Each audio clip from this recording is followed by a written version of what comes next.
ನಾಡಿನ ಜನತೆಗೆ ನಮಸ್ಕಾರ. ನಾನು ಭಾರತೀಯರ ಸೇವಾ ಸಮಿತಿ ರಾಷ್ಟ್ರೀಯ ಅಧ್ಯಕ್ಷರು ರಾಮಚಂದ್ರ ಹೂಡಿ ಚಿನ್ನಿ. ಇವತ್ತು ವಿಷಯ ಏನು ಅಂದರೆ, ನಮ್ಮ ದೇಶ ಕಂಡಂತೆ ರಾಜ್ಯ ಕಂಡಂತೆ ಇಡೀ ನಮ್ಮ ಭಾರತ ಇತಿಹಾಸವನ್ನು ಬದಲಿಸಿದಂತಹ ಮಹಾನ್ ದೇವರು ಸಂತೋಷ್ ಹೆಗಡೆ ಸಾಹೇಬರು. ಭ್ರಷ್ಟಾಚಾರ ಎಲ್ಲಿದೆ ಅಲ್ಲಿ ಸಂತೋಷ್ ಹೆಗಡೆ ಸಾಹೇಬರ ಹೆಸರು ಕೇಳಿದ ತಕ್ಷಣ ಅಲ್ಲಿ ಭ್ರಷ್ಟಾಚಾರ ನಿರ್ಮೂಲನೆ ಆಗುವಂಥ ಪರಿಸ್ಥಿತಿಯನ್ನು ಇಡೀ ದೇಶದಲ್ಲಿ ತಂದಂಥ ಮಹಾನ್ ದೇವರು ಮಾನ್ಯ ಸಂತೋಷ್ ಹೆಗಡೆ ಸಾಹೇಬರು, ಲೋಕಾಯುಕ್ತ ಅಧಿಕಾರಿಗಳು, ಜೊತೆಗೆ ಮಾನ್ಯ ಸುಪ್ರೀಂ ಕೋರ್ಟ್ ನ್ಯಾಯಾಧೀಶರು ಮಾಜಿ. ಇವತ್ತು ಅವರ ಮೇಲೆ ಕೆಲವು ಅಪಪ್ರಚಾರಗಳು ಕೇಳ್ಪಡ್ತಾ ಇದ್ದೀವಿ, ನೋಡ್ತಾ ಇದ್ದೀವಿ ಸೋಷಿಯಲ್ ಮೀಡಿಯಾದಲ್ಲಿ. ಯಾವುದೋ ಒಂದು ಯೂಟ್ಯೂಬ್ ಚಾನಲ್ಲು ಒಂದು ಅಪಪ್ರಚಾರಗಳನ್ನು ನಾವು ಇವತ್ತು ನೋಡ್ತಾ ಇದ್ದೀವಿ. ನಿಜವಾಗ್ಲೂ ತುಂಬ ನೋವಾಗುವಂಥ ಕೆಲಸ ಆಗ್ತಾಯಿದೆ. ಯಾಕೆಂದರೆ ಅವರು ಪ್ರತಿಯೊಂದು ವೇದಿಕೆಯಲ್ಲಿ ಹೇಳ್ತಾ ಇರ್ತಾರೆ. ಇವತ್ತು ಯಾರೋ ಒಬ್ಬ ವ್ಯಕ್ತಿ ಒಂದು ಕಾರ್ಯಕ್ರಮಕ್ಕೆ ಗೆಸ್ಟಾಗಿ ಬಂದಿರ್ತಾರೆ. ಅವ್ರು ಯಾವುದು ಎತ್ತ ಅಂತ ಗೊತ್ತಿರಲ್ಲ, ಅವ್ರಿಗೆ ಆ ವ್ಯಕ್ತಿ ಬಗ್ಗೆ ಗೊತ್ತಿರಲ್ಲ, ಇಲ್ಲ ಅವ್ರು ಬರ್ತಾರೆ ಅಂತ ಅವ್ರಿಗೆ ಗೊತ್ತಿತ್ತೋ ಇಲ್ವೋ ಗೊತ್ತಿಲ್ಲ. ಅವ್ರು ಕಾರ್ಯಕ್ರಮಕ್ಕೆ ಇನ್ವೈಟ್ ಮಾಡಿರ್ತಾರೆ, ಇವ್ರಿಗೊಂದು ಸನ್ಮಾನ ಮಾಡಿ ಅಂತ ಹೇಳ್ತಾರೆ. ಅವರು ಎಲ್ರಿಗೂ ಮಾಡ್ದಂಗೆ ಅವ್ರಿಗೆ ಸನ್ಮಾನ ಮಾಡಿದ್ದಾರೆ, ಅವ್ರು ಗೆಸ್ಟಾಗಿ ಹೋಗಿದ್ದಾರೆ ಅಷ್ಟೇ. ಅವರೇ ಏನೋ ಕರ್ಕೊಂಡೋಗಿ ಕೈ ಹಿಡ್ದು ಕರ್ಕೊಬಂದು, ನೀನು ಕೆಟ್ಟದ್ದು ಮಾಡಿದ್ಯಾ, ನೀನು ಜೈಲಿಗೆ ಹೋಗಿ ಬಂದಿದ್ಯಾ, ನಿನಗೆ ನಾನು ಸನ್ಮಾನ ಮಾಡ್ತೀನಿ ಬಾ ಅಂತ ಏನಾದರೂ ಕರ್ಕೊಬಂದಿದ್ರೆ ಅವ್ರು ತಪ್ಪು ಅಂತ ಇಲ್ಲ, ಅವ್ರು ಹೇಳಿದ್ದು ಸರಿ ಆಗುತ್ತೆ. ಇಲ್ಲಿ ಕಂಡುಬರ್ತಾ ಇರೋದು, ಸಾಹೇಬರು ಮಂಗಳೂರಿನ ಒಂದು ಕಾರ್ಯಕ್ರಮಕ್ಕೆ ಸಂತೋಷ್ ಹೆಗಡೆ ಸಾಹೇಬರು ಹೋಗಿರ್ತಾರೆ.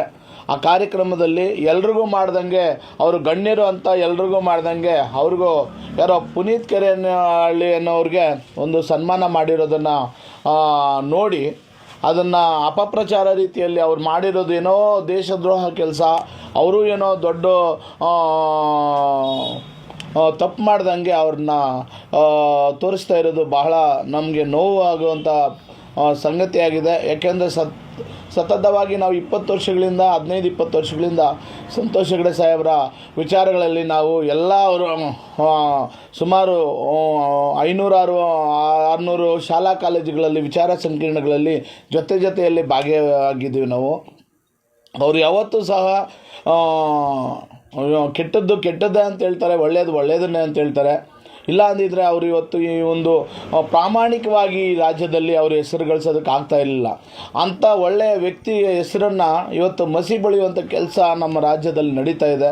ಸ್ನೇಹಿತರೆ, ನಾನು ಹೇಳೋದಿಷ್ಟೇ, ಸರಿಯಾಗಿ ಕೇಳಿ ಅದನ್ನು, ಆ ಪದಗಳನ್ನು, ಅವರು ಆಡುವಂಥ ಪದಗಳು ಯಾವ ರೀತಿ ಇದೆ ಅನ್ನೋದನ್ನು ಸರಿಯಾಗಿ ಪರಿಶೀಲನೆ ಮಾಡಿ ತಾವು ಸರಿಯಾದ ರೀತಿಯಲ್ಲಿ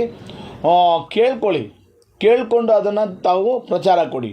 ಅವ್ರು ಏನು ಹೇಳ್ತಾರೆ ಅಂದರೆ, ಪ್ರತಿಯೊಂದು ವೇದಿಕೆಯಲ್ಲಿ ಜೈಲು ಒಳಗಡೆ ಅಪರಾಧಿಯಾಗಿ ಜೈಲು ಒಳಗಡೆಯಿಂದ ಅವರು ಬಿಡುಗಡೆ ಹೊರಗಡೆ ಬರುವಾಗ, ಜೈಲಿನ ಗೇಟಿನಿಂದ ಹೊರಗಡೆ ಬರುವಾಗ ಅವ್ರಿಗೆ ಸನ್ಮಾನಿಸಿ ಗೌರವಿಸಿ ಅವ್ರನ್ನ ಹಾರ ಹಾಕಿ ಸನ್ಮಾನಿಸ್ತಾರೆ. ಅದು ತಪ್ಪು ಅಂತ ಹೇಳಿದ್ದಾರೆ. ಅರ್ಥ ಆಯ್ತಾ? ನೇರವಾಗಿ ಕೇಳಿ ತಾವು. ಯಾರು ಇವಾಗ ಒಂದು ದೇವಸ್ಥಾನಕ್ಕೆ ಹೋಗ್ತೀವಿ, ಉದಾಹರಣೆ ಕೊಡ್ತೀವಿ, ಒಂದು ಸಂತೋಷ್ ಹೆಗಡೆ ಸಾಹೇಬರು ಒಂದು ದೇವಸ್ಥಾನದಲ್ಲಿದ್ದಾರೆ. ಇವತ್ತು ನಮ್ಮ ದೇಶದಲ್ಲಿ, ನಮ್ಮ ರಾಜ್ಯದಲ್ಲಿ ಒಬ್ಬರು ಆ ದೇವರ ಸ್ಥಾನದಲ್ಲಿದ್ದಾರೆ ಅವರು. ಈಗ ದೇವಸ್ಥಾನಕ್ಕೆ ಎಂಥವರು ಹೋಗ್ತಾರೆ, ಕೆಟ್ಟದ್ದು ಮಾಡಿರೋರು ಹೋಗಿರ್ತಾರೆ, ಒಳ್ಳೇದು ಮಾಡಿರೋರು ಹೋಗಿರ್ತಾರೆ, ಕಳ್ಳರು ಹೋಗಿರ್ತಾರೆ, ಕದೀಮರು ಹೋಗಿರ್ತಾರೆ, ಒಳ್ಳೆಯವರು ಹೋಗಿರ್ತಾರೆ, ಕೆಟ್ಟವರು ಹೋಗಿರ್ತಾರೆ. ದೇವರು ಇಂಥವ್ರಿಗೆ ಆಶೀರ್ವಾದ ಕೊಡಬಾರ್ದು ಅನ್ನೋದು ದೇವ್ರು ತೀರ್ಮಾನ ಮಾಡಿರ್ತಾವೆ. ಒಂದು ಹಂಗಂತ ಹೇಳ್ಬಿಟ್ಟು ನೀನು ಅವರು ಯಾರು ಜೈಲಿಗೆ ಇವತ್ತೇ ಹೋಗಿ ಬಂದಿದ್ಯಾ, ನೀನು ಬಾ ನಾನು ಸನ್ಮಾನ ಮಾಡ್ತೀನಿ ವೇದಿಕೆಯಲ್ಲಿ ಅಂತ ಏನಾದರೂ ಕರ್ಕೊಬಂದಿದ್ರಾ? ಇದನ್ನು ಯಾಕೆ ಸುಮ್ಮನೆ ಅಪಪ್ರಚಾರ ಮಾಡಿಕೊಂಡು ಸಂತೋಷ್ ಹೆಗಡೆ ಸಾಹೇಬರ ಹೆಸರನ್ನು ಹಾಳು ಮಾಡುವಂಥ ಕೆಲಸ ಮಾಡ್ತೀರಾ? ಇದಕ್ಕೂ ಮುಂಚೆ ಸಾಲುಮರ ತಿಮ್ಮಕ್ಕ ಅವ್ರನ್ನೂ ಸುಮ್ಮನೆ ಪಾಪ ಅವರು ಯಾರು ಶಾಪ ತಗಲ್ತೋ, ಯಾರು ಆ ಥರ ಸುಳ್ಳು ಸ್ಟೇಟ್ಮೆಂಟ್ ಕೊಡ್ತಾಯಿದ್ರು, ಆ ಎಮ್ಮನ್ನು ಹಂಗೆ ತೀರ್ಕೊಂಬಿಟ್ರು.